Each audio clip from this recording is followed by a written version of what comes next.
Hey everyone, good afternoon. Obviously I'm Kat. I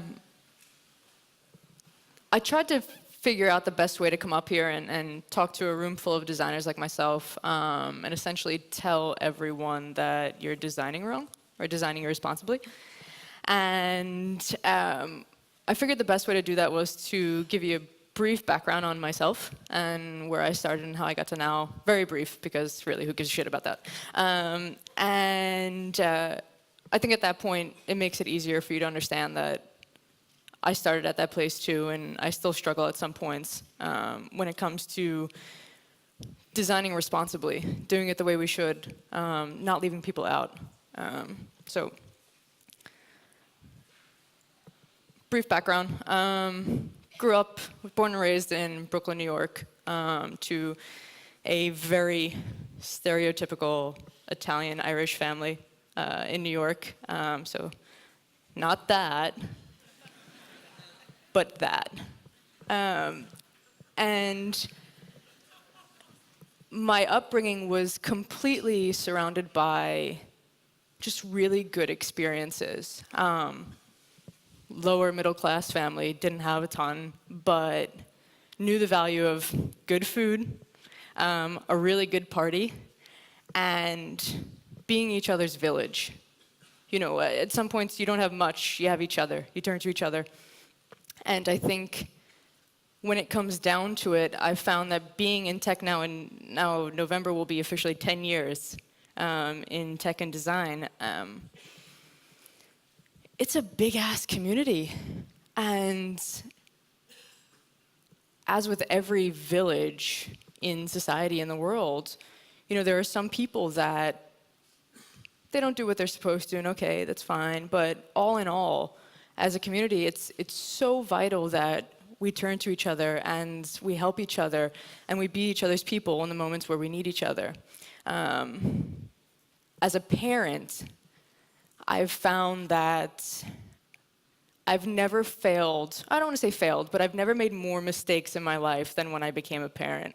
I feel like everything that I do is wrong on a daily basis, and in that discomfort, I learned that I'm actually growing as a person. And being in tech and design now for what will be 10 years, I've learned that I'm actually at a place where I'm still uncomfortable, and I still think I have a ton of growing to do, but I actually feel rewarded by the work that I'm doing, and I feel like I'm starting to make a dent somewhere, and I completely attribute that to the help that I've continually received, and just having people be my people that I can turn to, having people that always have my back. And I mean, prime example, parenting. If it plays because technology never works when you need it to. Hello? Yes. This is my favorite parenting gift. Complete recipe for a disaster. That kid was about to get mowed the hell down. But dad to the rescue. And I think that, you know, the older, more, you could just watch it over and over again, it never gets bad. The older, more seasoned designers, which even I don't consider myself that at this point, but they're there to, you know, remove you from the scenario, or at least aid you in pushing you out of the way or in the right direction, so you're not getting plowed by this major industry and all the things that can go wrong. And I think we forget that when it comes to actually building products. You know, we, you know, very early on in design, I did that as well. You know, I'd stay in my bubble and I'd work for 16 hours on end, and I think it was so freaking cool. And I wouldn't actually share my work. I wouldn't get that feedback. And I didn't know about, you know, accessibility in design. I didn't know about inclusive design. And I realized quickly as I continued on, and now 10 years in, that many others don't as well. But that's okay, because it's our job to help educate everyone else. You know, when you're younger, you're irresponsible. There are things that you do wrong, not intentionally. I mean, some people are assholes, they do it intentionally, but not intentionally for the most part. So, with that said, if you were going into a business meeting and you had chocolate on your teeth, what do you want me to tell you? By show of hands, raise your hand. I'm not talking like a little smudge, I'm talking like full-on chocolate. Okay, majority people. Okay. We have a responsibility as a community to hold each other accountable and push our benchmark for world-class design higher. And we don't do that if we cower into our own corners. It's super important for us to actually be each other's totem pole. A few days ago, actually, Mark Edwards tweeted, I just got it, oh, there's a big S screen here. Okay, he tweeted, "This is probably the best product advice you'll ever read in your entire life." And it's a screenshot from Rocket Singh, and I'll just talk about the highlighted part, because who cares? "The only thing you learn from releasing a mediocre product early is that people don't like mediocre products." It's true. Airbnb launched, I think, 3 times before anybody realized. Slack, I think it took them a year and a half.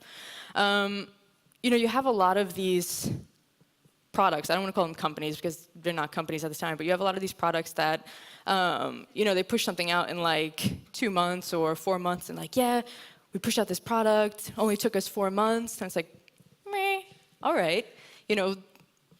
The world doesn't really need wrong answers in record time. But not everybody agreed with this sentiment. I do. People don't like mediocre products.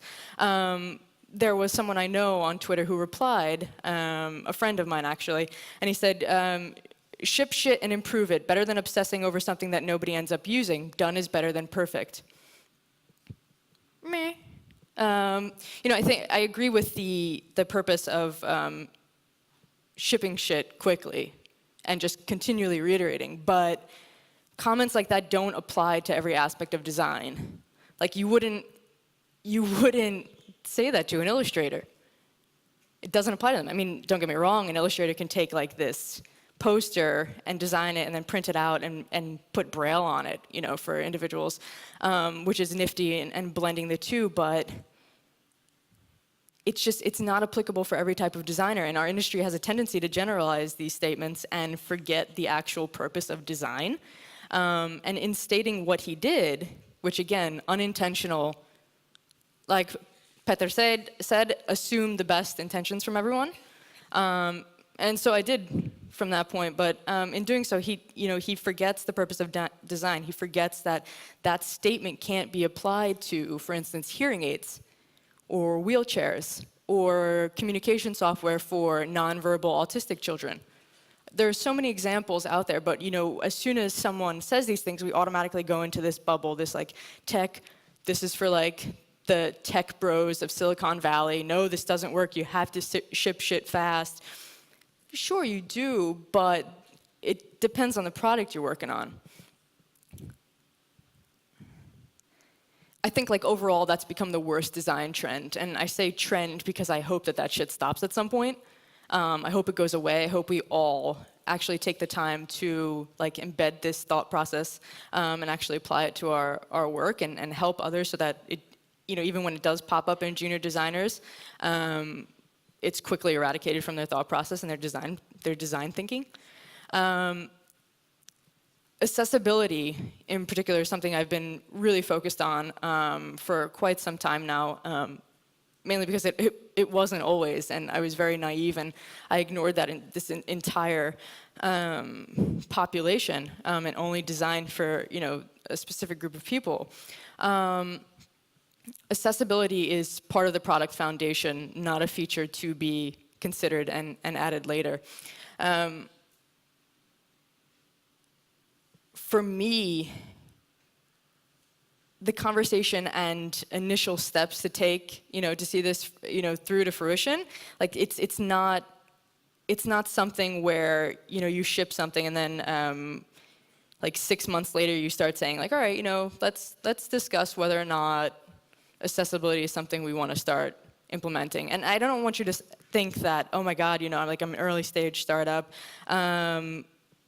I need to think about this right now. I need to implement this right now. No, if you're in the proof of concept stage, I don't expect that you're going to sit there and you're going to plow through accessibility and spend all this time implementing it. You're at a different stage, but there comes a point where you need to be actually building the product with this thought process in mind.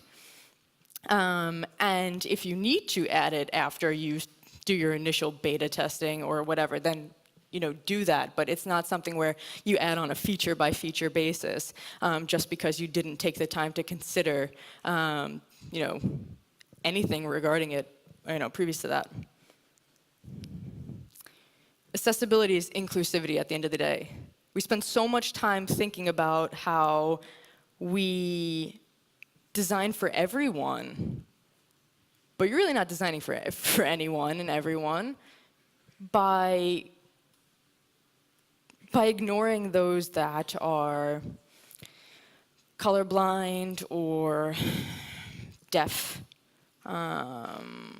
or just flat out blind, not even colorblind, but blind.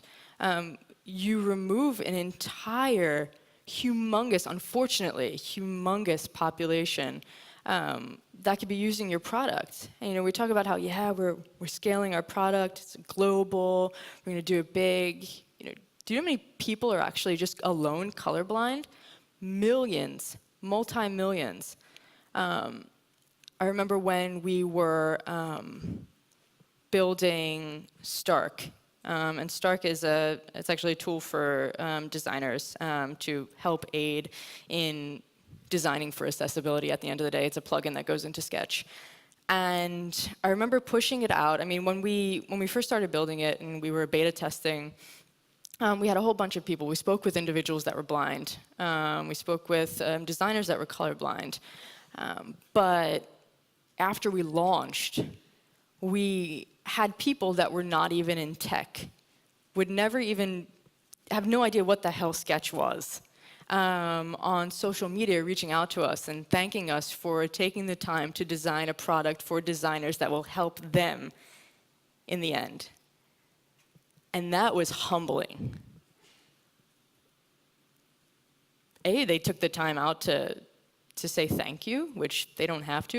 It's our job to be doing this. But because they recognize that this is happening and people are actually considering their existence when designing a product. We saw with the video that the Tokaboka team shared earlier, where the little girl had a doll that had a prosthetic. And you don't realize, first of all, the mom and dad are kick-ass for writing to that company and getting that done for her. But you don't realize how people find their self-worth in certain products. Because we fall in love with products and we hope that they provide us with this comfort in some way, and it's what we can turn to. I mean, how many times when you're mad or pissed off or something, where do you go? Your phone. And you turn to some product and hope that it'll give you some type of value. So by going through these processes, this design thinking and working on these products, by only focusing on the target group, let's say it's, for my company, Iris, it's one of our target groups is the elderly. Now, there are a shit ton of elderly that are blind or that are hard of hearing. So I can't go in and, our team can't sit together and be like, yeah, we're designing for the elderly, but we're not going to make it so that the deaf or blind can actually use our app. It's just completely nonsensical. So I think it's important to actually, take a step back when starting a project, figure out who your product's for, because at the end of the day, I mean, realistically, you got to know who's using your product. Again, if you're an illustrator, you're not taking these things into account, which is okay. But taking a step back and figuring out who's using a product and the purpose of it, and within these groups of people, who's truly there, what race, what country they come from, what they believe in, all of these things matter. It's diversity of design, and I think that's something we really need to factor in. We emphasize the importance of our design succeeding across platforms, but we don't spend enough time ensuring our design succeeds across abilities. There are a total of 5 main areas to think about when it comes to abilities. So it's like auditory, visual, cognitive, neurological,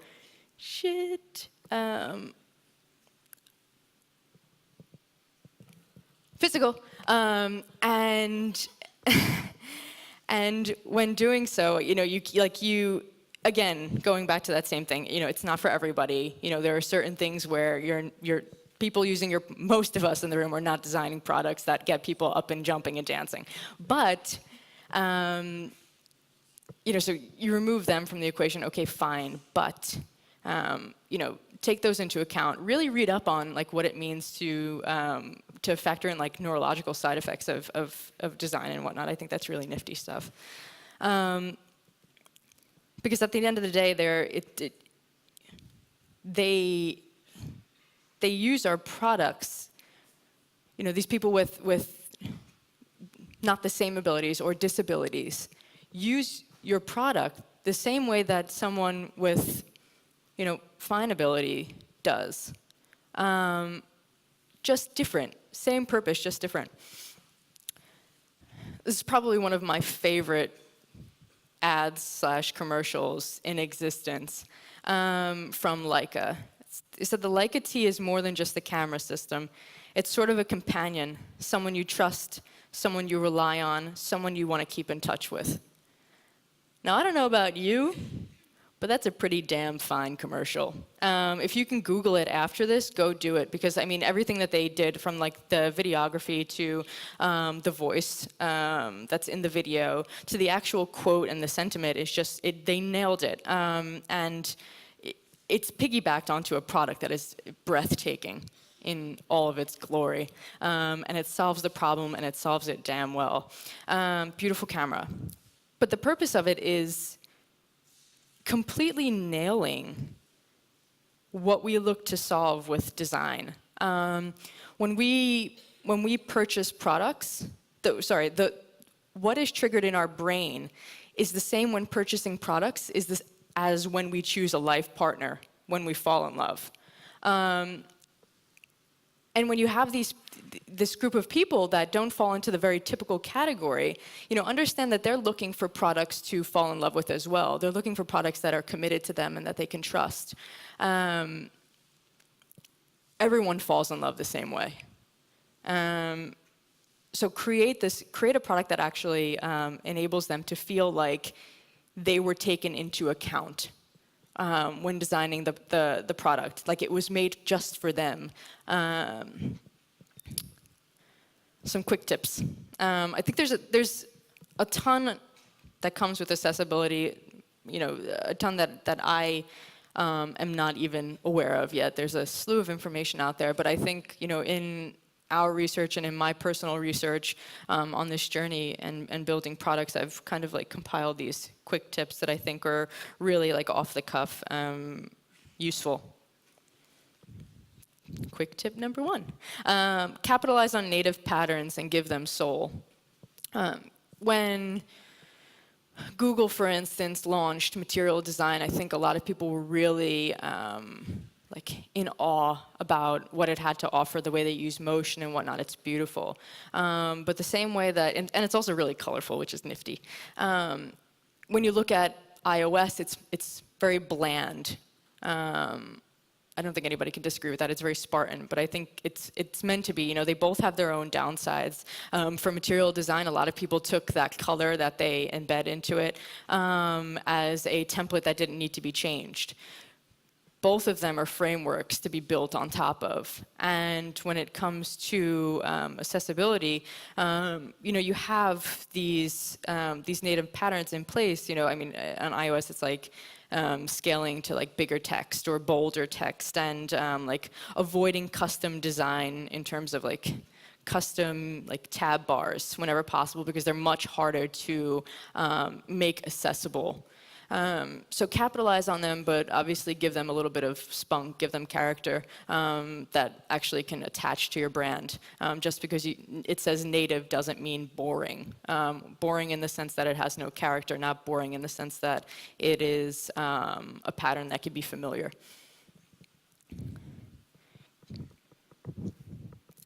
Write good alt text, but really just write good text. Copy I've found to be everything when it comes to a product. Working on Iris, majority of the interactions that you as an individual using the product will have is text-based or not at all. Just Iris for the most part is in the background as a good companion, someone you can rely on and trust and is there only in the moment that you need it. But in that moment, it's text-based. So we had to really put in a lot of effort in ensuring that in these critical moments where someone's typically panicking, that the copy is something that's very clear and can be communicated in a way that doesn't worry you no matter where you fall. Especially if someone is prone to anxiety or depression, a critical moment like that can throw you over.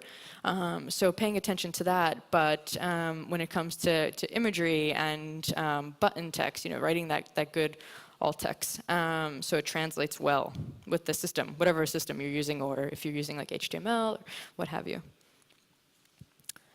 Colors matter, and so do contrast. So you see a lot of this on like websites where, or maybe you don't because that's the point. But you see a lot of this on websites, like in the footer or in the header, where or even in regular mobile apps, where it's content that you may not be interacting with often, but it's content that you'll interact with. You can't see it. I can't see it. And odds are likely back there. Can you raise your hand if you can see the rest of the sentence? Clearly? Damn it, I didn't turn the opacity down enough. Anyways, you get the point. Don't do it. There's a certain contrast based on the proper contrast that you should use, proper ratio, to where it can be legible for any individual, really, but especially individuals who are colorblind, for instance. If you're colorblind to the point where you can only see like grayscale, like black and white, you're shit out of luck. And it's irresponsible of us as designers to do this and have an individual struggle when using our product. But they came to us to solve a problem. This doesn't solve a problem, it creates one. And honestly, it creates one for you because you know what they're going to do? They're going to write into support. Quick tip number 4. Be consistent and clear with layouts. Navigation should be clear to everyone. I think that's a universal truth, whether or not you're designing for accessibility. Quick tip 5. Use proper states and hierarchy for content. So whether or not you're designing for a website, a web app, HTML, whatever, or a mobile app, there's like active and disabled, and there's pressed or clicked or a whole slew of states. Really take those into account, code them the proper way so that they can be read aloud or accessible for whatever the case may be. Support assistive technology and keyboard navigation. So things like technology like text-to-speech for individuals that need it. Take that into account when you are at least thinking about the technology that's going into your product. Again, doesn't necessarily need to be embedded. If you are extremely funded, I expect that you take the time to do it, but if you're scrapping through and you're trying to validate something, then obviously, there are certain things that need to be done. Just start thinking about it. There's no better way to measure the effectiveness of your design than to have an individual with a disability test it. When we were working on Stark and we had colorblind designers use the plugin, that was beyond helpful. Not only because we realized where we were going wrong with the actual product, but we were able to determine much better what the outcome looked like as well. You're not gonna, if nobody on your team has a disability, it's hard to determine whether or not it's effective. Do it. Tools to help build an accessible product. There are a ton out there, but obviously the WCAG, Microsoft Inclusive Design is really solid when it comes to a slew of resources. They take this very seriously based on what I've seen. Selfless plugin, sorry, Stark's on there. If you use Sketch, use it. Colorable is really nifty. Web app. Empathy prompts is really solid. If you haven't seen that yet, check that out. 18F is a digital agency that works solely on civic design. They're based in Washington, D.C. The Alley style guide, and obviously more. If you're interested in more information, please reach out. I'll send you a slew of what I have. We have 3 roles as designers: solve the problem at hand, service the business, and enable users of all abilities to successfully use and fall in love with our product.